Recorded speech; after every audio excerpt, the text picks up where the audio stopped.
Coucou les petits loulous. Aujourd'hui, Émilie, Ferdinand, le papa goéland. Amandine, la tortue de mer, est venue de loin pour pondre ses œufs sur la plage. Mais elle sait bien que ces petits courent de grands dangers. Les oiseaux de mer, les crabes et les lézards aimeraient bien les croquer. Heureusement, Ferdinand le goéland est là, qui veille. Parviendra-t-il à emmener les bébés tortues sains et saufs jusqu'à la mer? Un livre sur le thème de l'amour. Ferdinand, le papa goéland.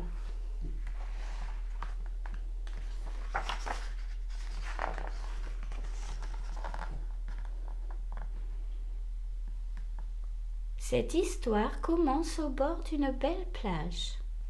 On peut entendre le bruit des vagues. Il n'y a personne sur cette plage, juste le soleil qui se couche.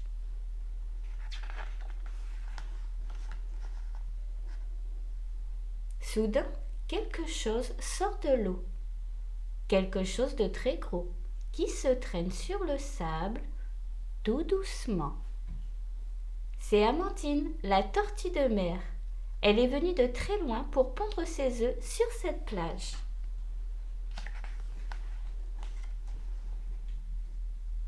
La maman tortue regarde autour d'elle, puis se met à creuser. Quand le trou est bien grand, elle s'installe dessus et commence à pondre. Perché dans un arbre, un vieux goéland la surveille de ses yeux perçants. Il s'appelle Ferdinand.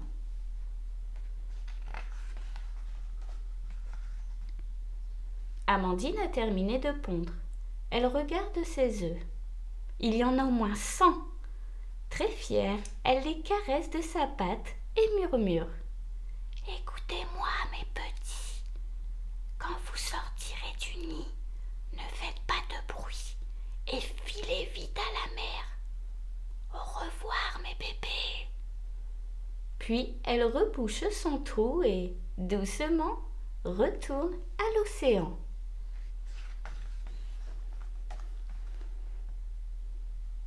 Dès que la tortue est partie, Ferdinand vole jusqu'au nid caché dans le sable.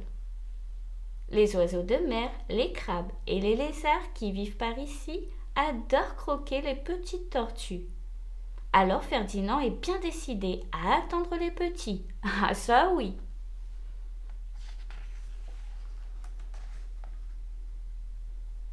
Le temps passe sur cette belle plage.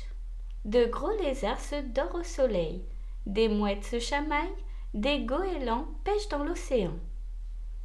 Ferdinand, lui, se contente de grignoter quelques crustacés. Il n'a pas très faim et il ne veut pas quitter des yeux le nid d'Amandine la tortue.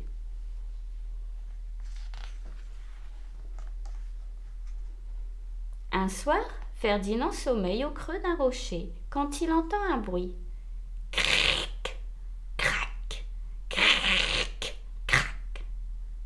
Est-ce enfin le jour des petits? Sans bruit, Ferdinand se pose à côté du nid. Il attend.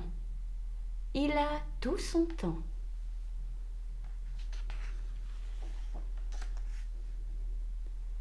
Cela bouge au fond du trou.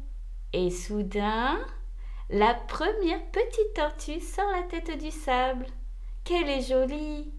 En voici une deuxième, puis une troisième, puis une autre, et une autre encore. Cela déborde du nid.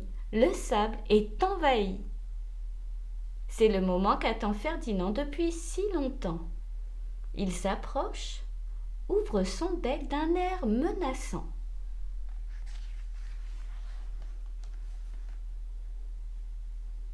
« Chut !» murmure Ferdinand au bébé tortue. « Ne faites aucun bruit. »« Mais pourquoi ?» demande une petite tortue. « Parce que si vous vous montrez, vous vous ferez manger. »« Par qui ?» demande une autre tortue très intéressée. « Par les oiseaux, les lézards, les rats. »« J'ai peur !» se met à pleurnicher un bébé. « Je veux ma maman !» crie un autre. Silence! Chuchote Ferdinand, affolé. Papa Goéland est là. Papa Goéland va vous emmener jusqu'à la mer. Suivez-moi.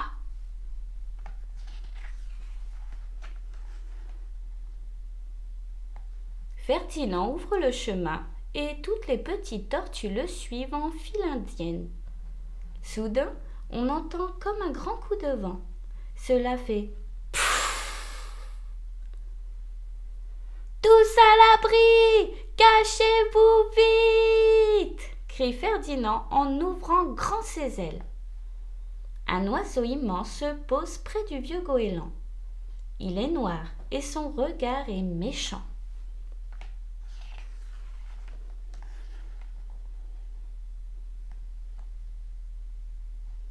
Salut Ferdinand, que diable fais-tu sur la plage si tard? Je me promène, dit Ferdinand. En vieillissant, je dors de moins en moins. Dis-moi, demande l'oiseau, tu n'as rien vu de spécial? J'ai entendu du bruit. J'espérais bien trouver quelques bébés tortues. Non, je n'ai rien vu, répond Ferdinand en resserrant ses ailes autour des petits. Alors tant pis, un de ces jours, Ferdinand, fait l'oiseau noir en s'envolant. Ferdinand pousse un soupir. Il attend un bon moment, puis il chuchote tout bas. Le danger est passé, les enfants. Allez, en file indienne.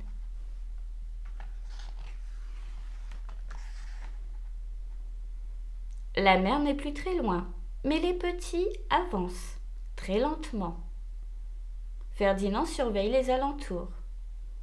Avec son bec crochu, il a déjà éloigné des crabes et un gros lézard. Mais si le jour se lève, Ferdinand ne pourra plus rien faire. Les petits seront perdus. Vous y êtes presque, encore un effort, encourage le goéland. Dans la mer, vous serez sauvés.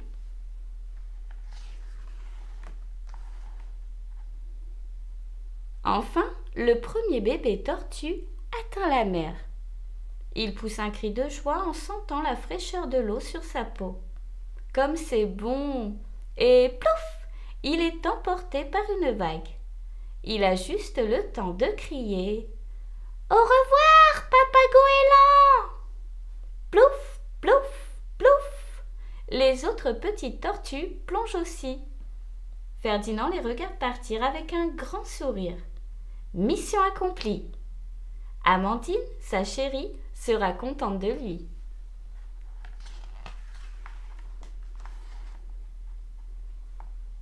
Le vieux goéland déplie ses ailes pour s'envoler. Il a très envie d'un énorme petit déjeuner. « Papa goéland ?» fait alors une petite voix. Ferdinand se retourne et découvre une petite tortue dans le sable près de lui.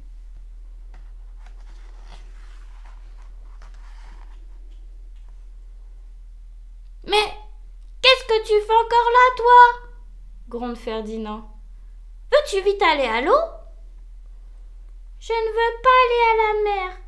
Je veux rester avec papa goéland, » dit la petite tortue. « Mais ce n'est pas possible, ah ça non !» bégaye le vieux goéland. « Je veux rester avec papa goéland !» répète la petite tortue. Et elle vient se blottir contre lui. Le vieux goéland soupire. Cette petite tortue a le même sourire qu'Amandine. Il ne peut pas résister. Et puis, élever un bébé tortue, cela ne doit pas être si compliqué. Si tu as aimé mon histoire, abonne-toi.